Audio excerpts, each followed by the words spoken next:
Please like the video, subscribe to my channel and press the bell icon.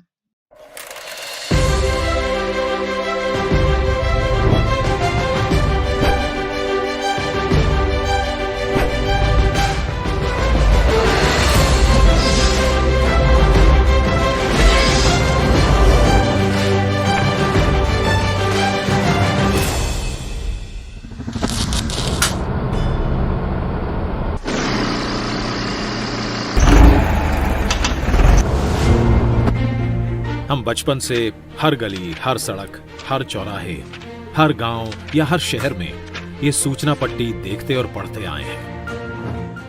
हमने ये भी देखा है कि एक सड़क बनने के बाद संबंधित विभाग को याद आता है कि यहां तो ऑप्टिकल फाइबर लगाना बाकी था, या कुछ दिनों बाद गैस पाइपलाइन बिछाने के लिए फिर से खुदाई शुरू हो जाती है। कहीं सड़क और रेल तो पहुंच जाती है, लेकिन इन दोनों को जोड़ने के लिए आवश्यक लास्ट माइल कनेक्टिविटी नहीं पहुंच पाती। इन सभी के पीछे सबसे बड़ा कारण है कि अलग अलग विभाग अलग अलग काम करते रहते हैं,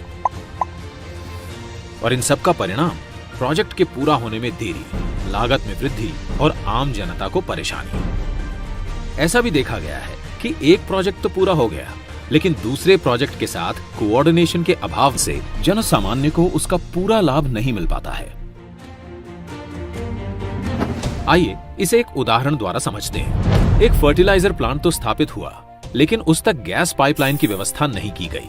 गैस पाइपलाइन की अनुपलब्धता के कारण वो प्लांट पूरी तरह से उपयोग में नहीं लाया जा सका, जिससे करोड़ों की लागत से बने उस प्लांट का पूरा लाभ जन सामान्य तक नहीं पहुंच सका। इसी प्रकार सड़क निर्माण का काम कई एजेंसियां करती हैं। जैसे प्रमुख राजमार्गों का निर्माण NHAI करती है। इसके बाद आगे की सड़क का निर्माण राज्य PWD करती है। दूर दराज के गांवों की सड़कें प्रधानमंत्री ग्राम सड़क योजना के अंतर्गत बनती हैं, और सीमावर्ती क्षेत्रों में सड़कें बॉर्डर रोड ऑर्गेनाइजेशन BRO बनाती हैं। किसी भी एक विभाग के मध्य कोऑर्डिनेशन के अभाव से लोगों तक सड़कों का पूरा लाभ नहीं पहुंच पाता। सरकार ने देखा कि इंटर डिपार्टमेंटल कोऑर्डिनेशन के अभाव से प्रोजेक्ट कंप्लीशन में बहुत विलंब होता आया है। सरकार के अलग अलग विभागों ने अपने सिस्टम को किया फास्ट ट्रैक। पिछले 7 सालों में माननीय प्रधानमंत्री श्री नरेंद्र मोदी जी के नेतृत्व में तमाम ऐसे प्रोजेक्ट्स बने हैं जिसमें सारे विभागों ने समन्वय के साथ काम किया, जिससे बड़े अच्छे परिणाम आए। जैसे कि रेल मंत्रालय ने कॉमन ड्राइंग अप्रूवल सिस्टम का गठन किया और उसे भी कर दिया ऑनलाइन, जिससे सारे अप्रूवल्स एक ही पोर्टल पर मिल जाएं। भारतीय रेल की इस गति से 6 महीने में मिलने वाले अप्रूवल्स अब 2 से 3 महीने में ही मिलने लगे हैं। इसी प्रकार पर्यावरणीय मंजूरियों के लिए भी 3 अलग अलग ऑनलाइन सुविधा आरंभ कर दी गई हैं, जिसके अप्रूवल्स में पहले करीब 2 साल का वक्त लगता था। अब यह अवधि घटकर महज कुछ महीनों की हो गई है। रोड परिवहन ने नए नेशनल हाईवे और एक्सप्रेसवे के राइट ऑफ वे के एक्विजिशन के साथ यूटिलिटी कॉरिडोर का एक्विजिशन करना शुरू कर दिया है, जिससे सड़क के साथ साथ optic fibre cable, telephone, power cables को भी साथ में बिछाया जा सके, और उसके लिए अलग से राइट ऑफ वे एक्विजिशन करने की जरूरत ना पड़े। इन सारे प्रयासों से यूटिलिटी लगने में बहुत तेजी आ रही है, और इनका लाभ जन सामान्य तक जल्द से जल्द पहुंच रहा है। इसी प्रकार दूर संचार विभाग ने राज्य सरकारों की मदद से राइट ऑफ वे के एक्विजिशन की प्रक्रिया को सरल बनाया है, जिससे टेलीफोन और OFC केबल डालने की प्रक्रिया तेज हो चुकी है, और अब टेलीफोन और इंटरनेट कनेक्टिविटी गांव-गांव तक पहुंचाई जा रही है। अब समय है इन प्रयासों को इंस्टीट्यूशनलाइज करने का। जब देश आजादी का अमृत महोत्सव मना रहा है, तब समय है इन प्रयासों को गति देने का, शक्ति देने का। इस बार लाल किले से प्रधानमंत्री जी ने कहा, भारत को आधुनिक इंफ्रास्ट्रक्चर के साथ ही इंफ्रास्ट्रक्चर निर्माण में होलिस्टिक अप्रोच, इंटीग्रेटेड अप्रोच अपनाने की बहुत जरूरत है। आने वाले कुछ ही समय में प्रधानमंत्री गति शक्ति का नेशनल मास्टर प्लान करोड़ों देशवासियों को सपना करने वाली एक बहुत बड़ी योजना लेकर के हम आपके सामने आने वाले हैं।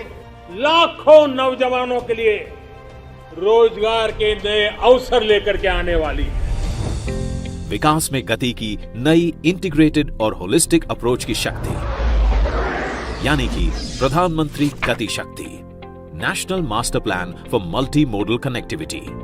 इसके अंतर्गत इसरो द्वारा विकसित बाइसैग-N इंटीग्रेटेड पोर्टल पर 16 मंत्रालयों को जोड़ने वाले 200 से ज्यादा लेयर्स काम कर रहे हैं, जिससे सभी विभागों को एक दूसरे के काम की मिलेगी विजिबिलिटी। पीएम गति शक्ति योजना द्वारा रेल, रोड, पोर्ट और सिविल एविएशन सभी आ जाएंगे एक बड़े अम्ब्रेला प्लान के तहत। अब पोर्टल के माध्यम से किसी भी विकास एवं निर्माण कार्य में सभी स्टेक होल्डर्स के बीच समन्वय होगा, जिसके तहत एक ऐसी व्यवस्था बनाई गई है कि सभी ग्रुप में एक साथ बैठकर बेहतर प्लानिंग कर सकेंगे। इससे लैंड एक्विजिशन के साथ साथ काम भी एक साथ होगा, तो परियोजनाओं की लागत में भी कमी आएगी। केंद्र सरकार से लेकर राज्य सरकार के विभागों तक, लोकल अर्बन बॉडी से लेकर निजी कंपनियों तक, सभी में होगा ऐसा तालमेल जो आज तक कभी नहीं देखा गया। नेशनल मास्टर प्लान से न केवल विभाग बल्कि उनकी योजनाएं भी एक छत के नीचे आएंगी, जिससे उनके अमल की गति बढ़ेगी। इसके कार्य करने की प्रक्रिया को एक उदाहरण द्वारा समझते हैं। अब जब किसी भी बंदरगाह की योजना बनती है तो वो आने वाले अगले 40 से 50 वर्षों को ध्यान में रखकर बनाई जाती है। तो इतनी विशाल स्तर की परियोजना अब सिर्फ शिपिंग मंत्रालय तक ही सीमित नहीं होगी, बल्कि सड़क और रेल नेटवर्क को भी उचित क्षमता के अनुरूप बनाया जाएगा। नेशनल मास्टर प्लान से ये भी पता लगाया जा सकता है कि कहां पर सड़क बनी है और कहां पर नई सड़क के निर्माण की आवश्यकता है। नेशनल मास्टर प्लान में हर मंत्रालय का डेटा निरंतर अपडेट होता रहेगा। यही नहीं, नेशनल मास्टर प्लान द्वारा किसी भी सामान को गंतव्य स्थान तक पहुंचाने के लिए सही मार्ग और किराए का चयन किया जा सकता है। एम्प्टी फ्लो डायरेक्शंस में ग्राहकों द्वारा माल ढुलाई में विशेष छूट ली जा सकेगी। मास्टर प्लान से संसाधनों का सर्वोत्तम उपयोग होगा, तभी तो पश्चिम भारत के प्लांट से आई खाद उत्तरी क्षेत्रों के खेतों को लहलहाएगी और किसानों में खुशहाली लाएगी।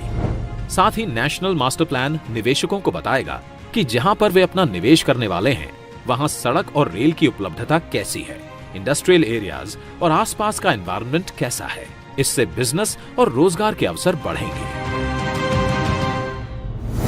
अब देश में गति की परिभाषा केवल यातायात ही नहीं, यहाँ शामिल है गति निर्णय की, गति सरकारी कार्यों की।